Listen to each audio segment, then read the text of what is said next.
కూడా కళ్ళు విక్రయించడం. అది చూసి ప్రజలు అందరూ త్రాగుటకు మర్యాదలు. అంతేగాక కుల మర్యాదలు పాటించగా ఒకరినొకరు దూషించుకొనుచు అనేక పాపములు చేయించు కొంతమంది ప్రజలు నశించిపోయేది. ఇంకొక చిత్రము చెప్పేదాన్ని బాగుగా వినండి నాయన రెడ్డి గారు. తల్లిదండ్రులతో నెప్పుడు కలయించుతూ తులకు తనదు కాంతను గోడే. రెడ్డి గారు ఇల్లు వెళ్ళిపోయి వేరుగా సలలితముగా కాపురంలో సలుకో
ఒకరి ఇంటిలో తల్లిదండ్రులకు అన్న వస్త్రములు ఇయ్యక వారికి ఇంటిలో స్థానం ఇయ్యక వారి భార్య మాటలు విని లేదా ఇప్పుడు గతితో ఉండి తల్లిదండ్రులను విడిచిపెట్టి వేరే కాపురము పెట్టు తన ఇల్లు ఉండేది.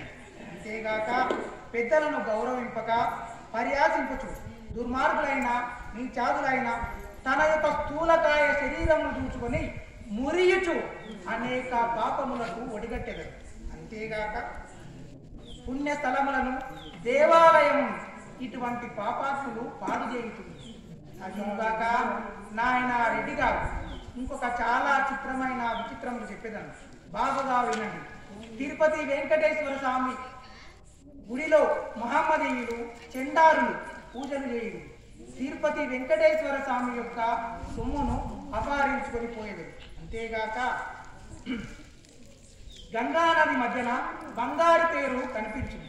ఆ తేరు కనిపించినప్పుడు కొందరు చూడగా వారి కళ్ళు ఆనగాక అనేక మంది ప్రజలు నశించిపోయేది. శిలా విగ్రహములు అకస్మాత్తుగా విరగిపడిపోవు. అంతేగాక దేవబ్రాహ్మణులు ఆచార్యహీనులై ఇంతకు తిండి లేక కట్టుకొనట గుడ్డ లేక మలమలా మాడి నశించిపోయేది. నాయన రెడ్డి గారు ఇదిగాక ఈ కలియుగములో అనేక ఉపద్రవములు పుట్టును. అంతేగాక మీరు అడుగుతున్నారు కాబట్టి ఇంకో కొన్ని విషయములు సావధానంగా చెప్పేదాన్ని మీరు ఎంతో ఓపికతో ఉండండి నాయన.